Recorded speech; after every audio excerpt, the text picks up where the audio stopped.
जय श्री कृष्ण मित्रों। आज हम लोग एक क्वेश्चन देखेंगे जो 10th के बोर्ड के लिए बहुत इंपॉर्टेंट है सीबीएसई बोर्ड में। Prove that √2 is an irrational number. तो इसके लिए हम लोग क्या करेंगे, फर्स्टली हम लोग इसको लेट करेंगे।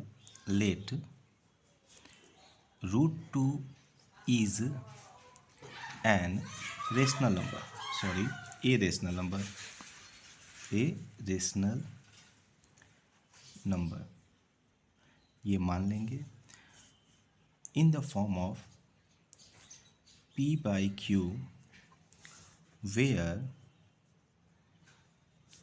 P and Q are positive integers, positive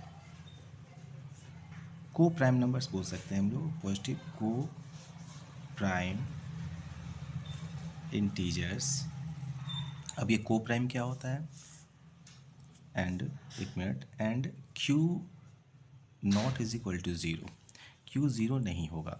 को प्राइम क्या होता है, को प्राइम जिसका SCF, जो नंबर्स दो नंबर्स हम लेते हैं, मान लीजिए हमने ले लिया 2 और 3, इन दोनों का SCF क्या होगा 1, या हमने लिख दिया 4 एंड 5, इन दोनों का SCF क्या हो जाएगा 1। तो ये दोनों को प्राइम नंबर हो जाएंगे, ये भी को प्राइम नंबर। इसमें जरूरी नहीं है कि पहला दोनों लेटर्स जो हैं, या 8 9 हमने ले लिया तो 8 और 9 का SCF कितना हो जाएगा 1, तो ये भी क्या होगा को प्राइम नंबर्स। इसके लिए ज़रूरी नहीं है कि ये दोनों क्या हों, प्राइम नंबर्स हों, ठीक है, एक दूसरे के लिए प्राइम है, इनको हम लोग कहते हैं को प्राइम नंबर्स, ठीक है। तो को प्राइम इंटीजर्स हैं, पॉजिटिव को प्राइम इंटीजर्स हैं, जिसका मतलब इनका SCF कितना होगा 1 होगा, ठीक है। अब आते हैं हम लोग, इसका मतलब विच इम्प्लाइज दैट हम लोग लिख सकते हैं P by Q is equal to √2। तो क्या हो जाएगा P is equal to √2 Q लिख सकते हैं, क्रॉस मल्टीप्लिकेशन। तो स्क्वायरिंग करेंगे तो क्या हो जाएगा P² 2Q²। तो स्क्वायरिंग करेंगे क्या लिखेंगे यहाँ पे, स्क्वायरिंग बोथ साइड्स, ठीक है, इतना समझ में आ रहा है।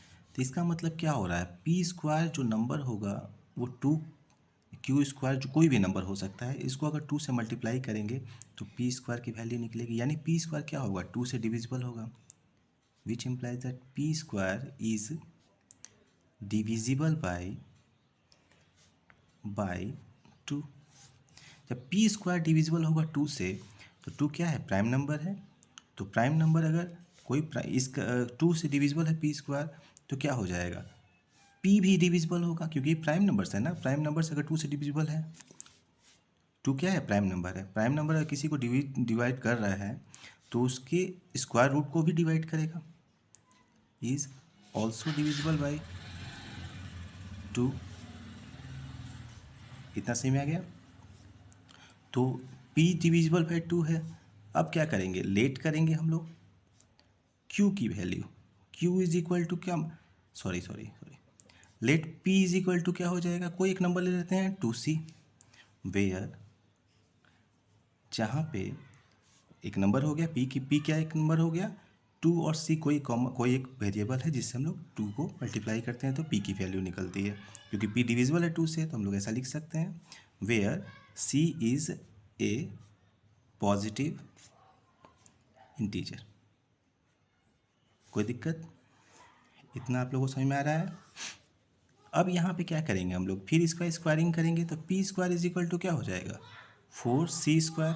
यहाँ से अगर हम लोग ले रहे हैं, अब इसको इक्वेशन हम 1 कर देते हैं, तो इक्वेशन 1 से अगर हम लोग P² की वैल्यू ले लें तो क्या मिलेगा हमें 2Q²। तो P² के नीचे हम लोग लिख सकते हैं 2Q² is equal to 4C²।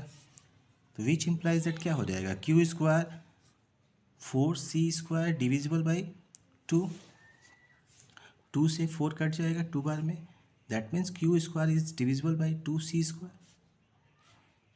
Again हम लोग क्या कर सकते हैं, which implies that Q² is divisible by कैसे 2 से, विच implies that Q is also divisible by 2। तो यहाँ पे हम लोग क्या देख रहे हैं, which implies that P and Q have another factor other than 1, then 1 के अलावा भी P और Q किससे कट रहे हैं, 2 से कट जा रहे हैं। देखिए P भी 2 से कट जा रहा है और Q भी 2 से डिविजिबल है। तो विच इम्प्लाइज दैट क्या हो जाएगा, आवर एजप्शन इज रॉन्ग, हमने जो माना था वो गलत है। तो विच इम्प्लाइज दैट क्या हो जाएगा, √2 इज एन इररेशनल नंबर।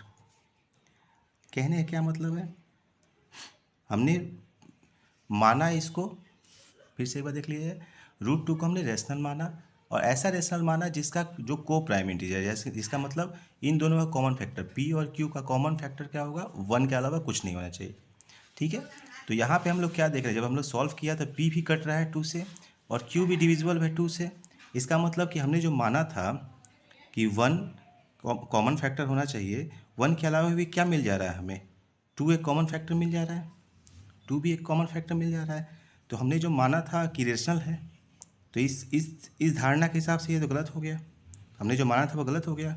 तो इसका मतलब क्या हो गया, √2 एक इरेशनल नंबर है। ठीक है, समझ में आई बात आप लोगों को? Thank you.